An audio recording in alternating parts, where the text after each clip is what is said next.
Bismillahirrahmanirrahim. Assalamualaikum warahmatullahi wabarakatuh. Alhamdulillahirabbil alamin. Wassalatu wassalamu asrofil wal mursalin wa ala alihi washabihi ajmain. Amma ba'du.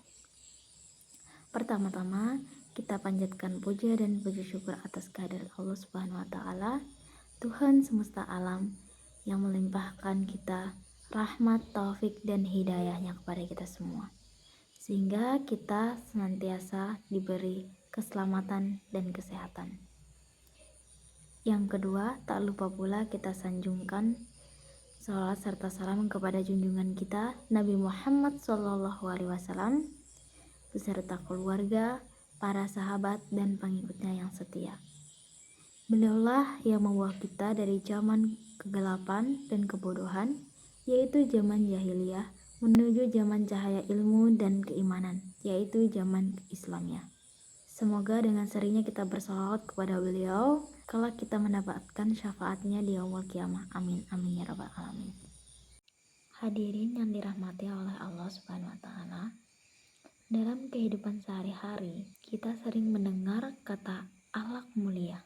Namun sesungguhnya akhlak bukannya hanya sekedar berperilaku baik di hadapan manusia, melainkan cerminan dari keimanan yang tertanam dalam hati. Seseorang yang benar-benar beriman kepada Allah akan tampak dari cara ia berperilaku, dari tutur katanya yang lembut, kejujurannya dalam berbicara, hingga sikapnya yang amanah dan rendah hati. Maka dari itu penting bagi kita memperbaiki akhlak dari setiap sisi kehidupan, baik terhadap Allah, terhadap sesama manusia, maupun terhadap diri sendiri. Sebab akhlak yang baik bukan hanya membawa kedamaian bagi orang lain, tetapi juga menjadi tanda bahwa kita telah diterangi oleh iman. Saudaraku yang dirahmati oleh Allah, setiap orang beriman ingin dicintai oleh Allah dan Rasul-Nya. Namun cinta tidak dibuktikan hanya dengan ibadah, melainkan juga dengan bagaimana akhlak kita terhadap sesama. Akhlak mulia adalah perilaku terpuji yang terlahir dari hati yang bersih dan mencerminkan keimanan yang kuat. Orang yang berakhlak baik akan menebar kasih, bukan kebencian, menyebarkan kejujuran, bukan kebohongan. Rasulullah SAW bersabda, "Sesungguhnya orang yang paling aku cintai dan paling dekat tempat duduknya denganku pada hari kiamat adalah orang yang paling baik akhlaknya." Hadis riwayat Bukhari Muslim. Hadis ini menunjukkan bahwa tingginya kedudukan akhlak di sisi Rasulullah SAW. Saudaraku yang dirahmati oleh Allah, dalam Al-Quran Allah memerintahkan kita untuk meneladani akhlak Rasulullah yang terdapat pada surah Al-Qalam ayat 4. Artinya, sesungguhnya engkau Muhammad benar-benar memiliki budi pekerti yang agung. Ayat ini menegaskan bahwa Rasulullah SAW adalah standar tinggi bagi umat Islam. Beliau tidak hanya mengajarkan kebaikan, tetapi juga teladan nyata dari akhlak itu sendiri. Salah satu contoh akhlak mulia yaitu kejujuran. Kejujuran memiliki posisi yang sangat penting karena dari kejujuran terlahirlah kepercayaan, kedamaian, dan keberkahan.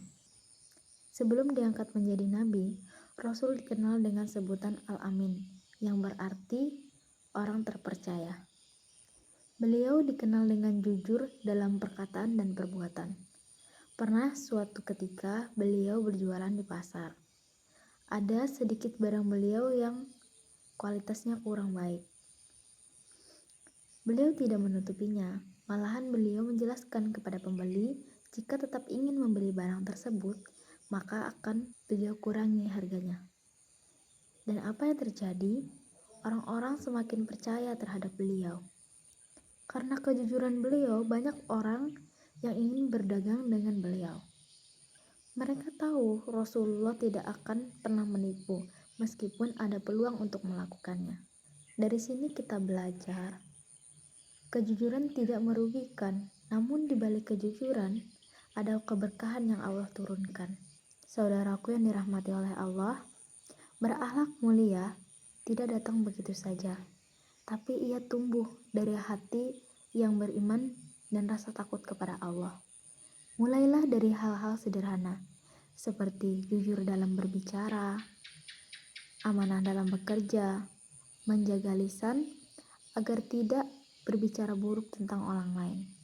Jika kita ingin hidup tenang, keluarga harmonis, dan rezeki yang berkah, maka tanamkanlah kejujuran sejak hari ini. Jadikan itu sebuah kebiasaan, bukan pilihan. Karena orang jujur mungkin tidak selalu cepat berhasil, tapi insya Allah ia akan selalu hidup dalam keberkahan.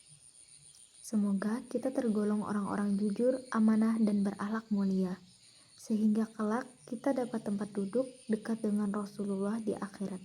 Amin, amin ya robbal alamin. Sekian dari saya. Wabillahi taufiq wal hidayah. Wassalamualaikum warahmatullahi wabarakatuh. Audio Jungle.